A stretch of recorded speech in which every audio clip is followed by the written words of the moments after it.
पौराणिक कथा। युग भगवान शंकर के पूर्ण रूप काल भैरव।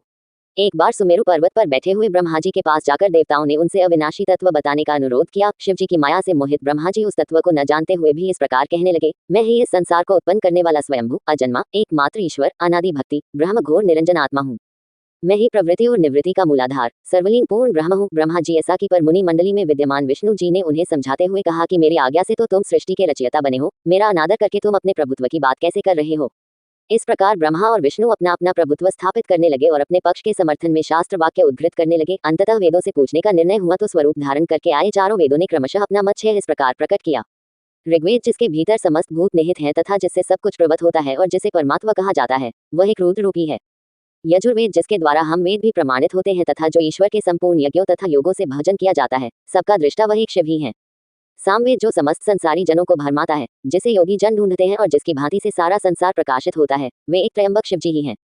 अथर्ववेद जिसकी भक्ति से साक्षात्कार होता है और जो सब या सुख दुख अतीत अनादि ब्रह्म हैं, वे केवल एक शंकर जी ही हैं।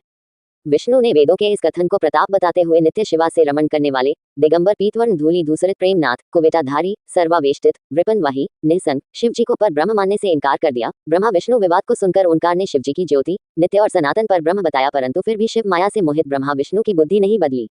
उस समय उन दोनों के मध्य आदि अंत रहित एक ऐसी विशाल ज्योति प्रकट हुई कि उससे ब्रह्मा का पंचम सिर जलने लगा। इतने में त्रिशूलधारी नील लोहित शिव वहां प्रकट हुए तो अज्ञानतावश ब्रह्मा उन्हें अपना पुत्र समझकर अपनी शरण में आने को कहने लगे। ब्रह्मा की संपूर्ण बातें सुनकर शिव जी अत्यंत क्रोध हुए और उन्होंने तत्काल भैरव को प्रकट कर उससे ब्रह्मा पर शासन करने का आदेश दिया। आज्ञा का पालन करते हुए भैरव ने अपनी बाईं उंगली के नखाग्र से ब्रह्मा जी का पंचम सिर काट डाला। भयभीत ब्रह्मा शतरुद्री का पाठ करते हुए शिव जी के शरण हुए। ब्रह्मा और विष्णु दोनों को सत्य की प्रतीति हो गई और वे दोनों शिव जी की महिमा का गान करने लगे। ये देखकर शिव जी शांत हुए और उन दोनों को अभयदान दिया। इसके उपरांत शिव जी ने उसके भीषण होने के कारण भैरव और काल को भी भयभीत करने वाला होने के कारण काल भैरव तथा भक्तों के पापों को तत्काल नष्ट करने वाला होने के कारण पाप भक्षक नाम देकर उसे काशीपुरी का अधिपति बना दिया। फिर कहा कि भैरव तुम इन ब्रह्मा विष्णु को मानते हुए ब्रह्मा के कपाल को धारण करके इसी के आश्रय से भिक्षावृत्ति करते हुए वाराणसी में चले जाओ, वहां उस नगरी के प्रभाव से तुम ब्रह्म हत्या के पाप से मुक्त हो जाओगे।